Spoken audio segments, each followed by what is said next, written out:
This game was paid for by Robert Eneman on Patreon. Recently, I played through Gun with the help of some friends, and this game was so bad that its review scores drove me insane.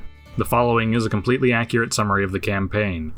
Trust me. If you enjoy the video, don't forget to like and subscribe. The game begins with a pre-rendered cutscene in 1542 with some Spaniards walking through the desert who are attacked by racial stereotypes of Native Americans. Pay attention to this golden cross thing because that's the McGuffin for this game. Skip ahead 300 years. Alright, it's 1880 now. We're given some exposition through a text slide. What is this, 1993? And we meet our protagonist, character who's definitely not white, but the game thinks that it can do that as a reveal later, and his dad, a father figure who is definitely going to die at the end of the prologue. We do some tutorial shooting and, oh god, there's aim assist on the mouse? I can't turn this off. After learning to do some rooting, tooting, point and shooting, we send some wolves to the farm upstate and jump off a cliff because it specifically told us not to. Alright. So we retire the wolves again and headshot some elk, but some more wolves show up and ask us nicely to borrow the meat, but we're not sharing, so we decline. Father figure, who is definitely going to die at the end of the prologue, gets attacked by a bear, so we fight it off and... okay? These success boxes pop up all the fucking time in this game, and it makes the whole thing really disjointed. We skin the bear and head off to the riverboat to show off our meat, and father figure, who is definitely going to die at the end of the prologue, talks cryptically to a prostitute about the McGuffin as if the audience is too stupid to put two and two together. Mr. Fantastic pops into existence and compliments us on our shooting skills, and then runs off, so we're told to keep an eye on him. Mr. Fantastic manhandles a prostitute to try to find the McGuffin, which the game still isn't directly acknowledging because it thinks that we can't figure out literally exactly what he's talking about. The prostitute slaps him and wanders off slowly, so he acts as her role from the script and the riverboat gets attacked. We defend the boat and get really confused about the game for a bit. Come on. I can. Oh, you're actually. That, okay. Yeah. That's a lot of blood. Did you just shoot through her? I have no idea, honestly. What the fuck is going on? The boat gets beached, so we meet back up with father figure who is definitely going to die at the end of the prologue and defend the area for a bit until... okay, guess that's over now. Father figure who is definitely going to die at the end of the prologue tells us that he's been lying to us our whole life and gives us some cash to go to a whorehouse and reveals that he's not actually our father and shows us off of a boat before he can explain anything to us and he dies in an explosion. Wow, no one could have seen that coming. Cut to a train where Mr. Fantastic tells General Shepard that he failed to get the McGuffin, so Shepard cuts his ear off. And that's the end of that scene. Okay. Definitely Not White meets a guy named Honest Tom, but Honest Tom is definitely just as honest as I am when it comes to telling these summaries correctly, and he's definitely going to betray us, which literally everyone knew immediately. Turns out the boat explosion was 3 days ago, which means we've been lying unconscious for 3 fucking days now? Are you kidding me? Honest Tom tutorials us through horse riding, which is just as awkward and stinted as it looks. Much can even kill your horse. Then he'll be real mad. All right, let's see ya. Come on. The fuck? What? This game is incredible. We race Honest Tom around the area and try to cheat, but the game doesn't like that. Okay. After winning the race, we wave dash through some buffalo and quick draw some bottles, but some wolves showed up, so we wave dash through them too. Surprise, Honest Tom betrays us. Now we have to kill him and all of his goons, and then that section's over now. Okay. We take a river crossing thingy and head into a city named after the thing they do with bullets in the Matrix, where we meet up with 8675309. But before we're done talking with her, we're interrupted by horny cowboys who start a shootout, and Jesus, does this game think that the audience is incapable of paying attention to a cutscene if it's longer than 30 seconds? Cutscenes, as I learned very early on, have to be extremely short and utilitarian. Joel took me aside at one point and put a controller into my hands, and he said, "See that button with a little X on it?" He said, "That's the enemy. You've got to imagine that there's a player sitting on that thing with his finger on that button, like a gunslinger on his trigger. That he'll pull that trigger at any given moment and move past the cutscene to get on to the next action." So he said the cutscenes have to be extremely concise, utilitarian. Holy shit. We kill like 24 people and rescue 8675309, and she gives us a revolver, and then the conversation gets interrupted again because we can't be trusted to watch a cutscene that's any longer than 30 seconds. And now that's over. Okay. We meet Dented, which is what I want the developers' heads to be for making this game the way they did. 8675309 lets us know that we can find Mr. Fantastic in Star Wars Episode 5, so we head off to... or we get this text slide telling us what we literally just talked about. We meet up with Dented, who says something racist and tells us to commit racial genocide on some stereotypes of Native Americans. After killing an arbitrary amount of locals...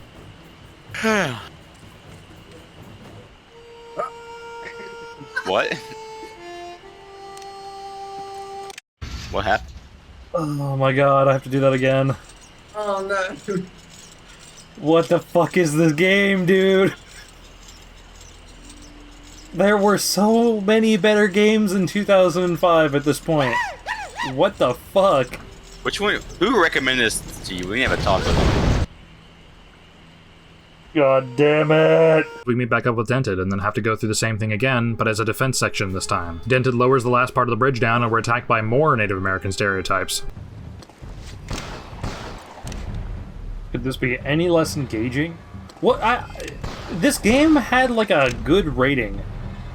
Like it was like 80-something%. Gamers rise up. This is am I right? this is a year after Halo 2 came out, and this is made by the Tony Hawk people. What fucking people reviewed this game that they thought that this was acceptable quality and like a good game to recommend to people?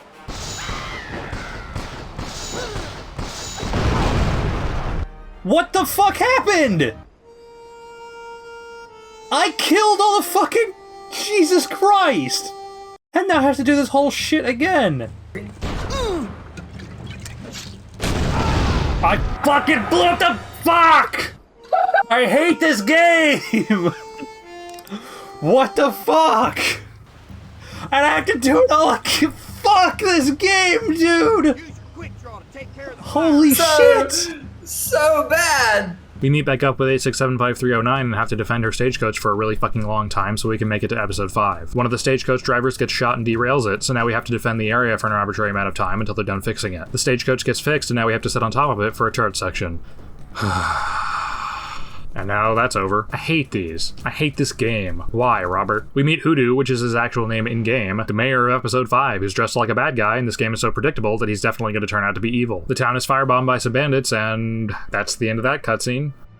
Okay then. The game tells us that we can do side missions to increase our stats, but joke's on you, game, we're absolutely not spending any fucking longer than we have to playing this piece of shit, so we're not doing those. We meet Rudabaugh and JJ Webb, which are their real names in-game, because someone just pulled up a random name generator and picked whatever sounded the stupidest. We let Hoodoo know that we're looking for Mr. Fantastic, and he says that if we do some deputying for him, he'll find out some information for us, so we head off with the other 2 deputies to find Chavez y Chavez, which is his actual name in-game. We ask a bartender if he knows where we can find a better game to play, but some NPCs overhear us and we get into a gunfight. Law. What the fuck? More than 2? Where did those guys come from? They're cloned.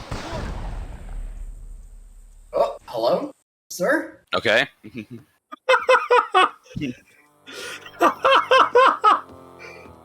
What the fuck is going on? Chavez y Chavez wanders up because apparently he didn't hear the shootout just now, and nobody attempts to stop him before he rides off, so we borrow a horse that doesn't match the one they just showed us in the cutscene. We open John Marston's barn and find... I'm not really sure who these people are, so Rudabaugh kills them for some reason.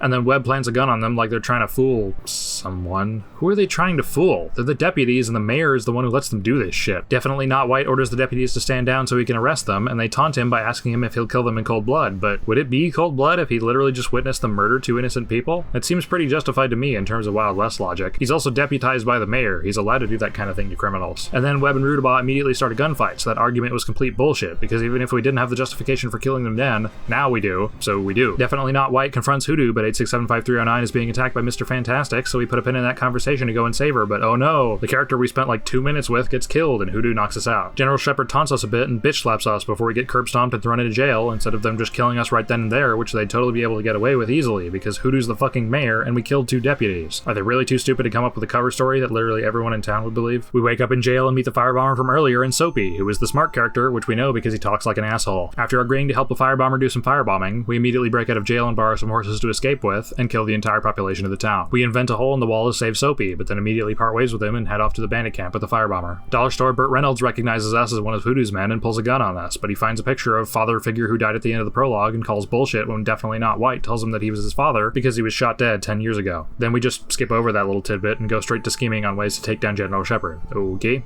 We follow Dollar Store Burt Reynolds to a TNT cart that we take time to pick up and place down next to the train tracks instead of just parking the fucking thing next to the train tracks. The bandits are being attacked at the train, so we head off off to save them and somehow don't steal a Gatling gun here, even though the train has already stopped. We head back to the TNT and have to time the explosion right to stop the train, even though we could have done that at any point because the train would have been forced to stop regardless. What are they gonna do, go around it? We kill a clown car's worth of enemies and get another dumbass success screen and find out that General Shepard was keeping Native Americans as slaves. Definitely Not White has a conversation with the Apache chief because... Let me just let the game say it so you can truly comprehend how fucking stupid this is. Where did you learn Apache? I'm not sure. It's like I could understand what he was saying. Oh my god. Could this be any more racist? He's Apache, so he just inherently knows Apache? Are you shitting me? That is not how... Oh my god. What the fuck? We celebrate the successful heist of the Gatling gun, and Dollar Store Burt Reynolds sends us to flashback hell, where General Shepard takes the DSM and betrays us, but... no, wait, wrong script. Father figure who died at the end of the prologue gets shot in the head, but that's okay, he'll recover. Somehow. They just gloss over that part. General Shepard gets his eye put out by a BB gun and a gunfight breaks out, but that's the end of the flashback. Okay. And now General Shepard's militia is attacking the camp, so we defend the area until we get a success screen. Turns out Dollar Store Burt Reynolds got captured, so we decide to attack the town because somehow our forces are strong enough to do that, even though they just said we'd be fucked if they attacked our camp again. We defend Firebomber while he pushes a cannon through the street slowly, and do some spelunking. Dollar Store Burt Reynolds is being tortured by Hoodoo, so we go to stop him, but he's magically gone from the room that he was just in 2 seconds ago, so we save Burt and go after him. We try to beat some answers out of Hoodoo regarding the steamboat, but he doesn't know shit, so we hand him a gun so we can shoot him fairly because apparently we care about that. Hoodoo lets us know his name, but we already knew it, so we shoot him out of a window and get a success screen. And now we're headed back to the city named after the thing that they do the bullets in the Matrix to find Soapy again, and we get a text screen that explains to us exactly what Definitely Not White just said he was going to do. On our way into town, we come across Dented, who needs us to shoot some bandits. Colorful citizens in town. Oh, God. He's talking about bandits. That's not a racist thing, guys. Hey, with this game... Conveniently, the bandits are trying to hang Soapy, so we save him from the gallows and almost get killed by Dented. We cross a river and...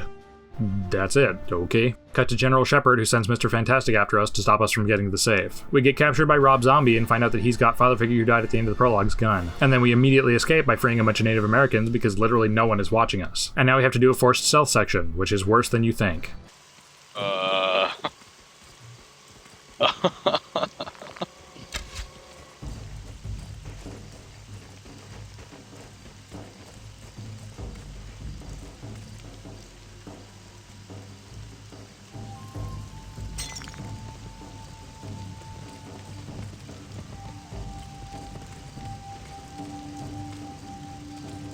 There you go.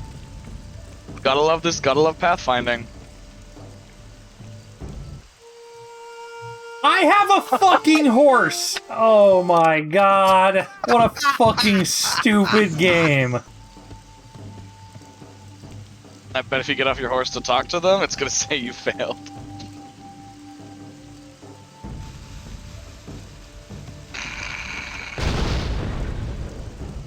You must have to get off the... They failed me. No way! What the fuck is wrong with this game, dude? We defend the natives' village that's being attacked. What? I thought they were just having a party. And another success screen. Yay. After listening to a story about us getting mauled by a cougar, we plan to attack a fort we just escaped, but it's guarded by cannons, so we hatch a plan to take them out. And then we abruptly cut to the next morning mid-battle. We take out the cannons, but Rob Zombie escaped, so we head after him to take him out. After getting his health sufficiently low enough, he fills himself with TNT to try to take us out, but we just avoid him. We get Father Figure who died at the end of the prologue's rival back and head to the safe to get the cross. Soapy opens the safe, but surprise, Mr. Fantastic ambushes us, so we put the cross back in the safe and fight him. We kill him and get a success screen, but then actually get to watch his death cutscene where we shoot him in the head. We get a closer look at the piece of the cross, and Definitely Not White says he knows where the other piece is, as if it's going to be some big reveal when we find it, even though I already called it over an hour earlier. General Shepard does some bitching, and that's it. We meet back up with the Apache chief, and he sends us to flashback hell, where it's revealed that Father Figure who died at the end of the prologue survived getting shot in the head. Somehow. Again, they don't ever actually address this. And the Apache chief hands off a baby to him. Surprise! Colton was the kid, which literally no one in the history of playing this game was ever surprised by. Which also means the Apache chief is our older brother because, surprise, we're Apache, which has been super fucking obvious this entire game. We connect the two pieces of the cross and follow the chief to the area where the cross was found, but we're ambushed by General Shepard's men, which is only a minor inconvenience. We line the cross up at the top of the hill and find a way to go, but the gold reflects the sunlight and gives us away, so we get blasted by a cannon and Soapy falls to his death. Or not. He's totally fine and just gets captured. Soapy gets tortured into giving the location away to General Shepard, but he gets away, and all of that happened in the time it took us to get back down the hill. We save Soapy and move him like 2 feet before leaving him and fight... this guy. I'm pretty sure he hasn't said a single word this entire game. And now this scene is happening, where we're speeding a train somewhere and Dollar Store Burt Reynolds catches up to us. There was no lead up to this. Turns out we're just going to use the train as a battering ram. We fight our way extremely slowly into the mines because this is a turret section. It's excruciating. And then we find General Shepard, who made his way to the secret gold stash. Wait, what? Soapy told him he was digging the wrong way like 15 minutes ago, and he's already dug his way to the correct place? It's not like any time passed, it's been like half an hour game time. You know what? I don't know why I'm asking this game to have any semblance of a coherent story. And now we fight General Shepard in a boss fight that's so bad that we had to look up a walkthrough because I couldn't figure it out. And even when I knew what I was doing, it was still fucking awful. Think Tartarus from Halo 2 levels of bad, but it's even worse because you can't actually shoot him at all. You just have to lead him into these environmental hazards and blow him up with dynamite. Just the first phase took me 15 fucking minutes. And then we get to the second phase, which is almost as bad. I have to shoot the dynamite he throws out of the air in the right place to collapse the cave on him, but it's really fucking stingy about the timing, so it took me 10 minutes. But now it's over. General Shepard dies in the cave-in and our big brother saves us, so we escape. Game fucking over. Was it worth it, Robert? Special thanks to my patrons for supporting the channel. If you want to support the channel as well, you'll get your own custom avatar that'll go at the end of the videos you helped support that month.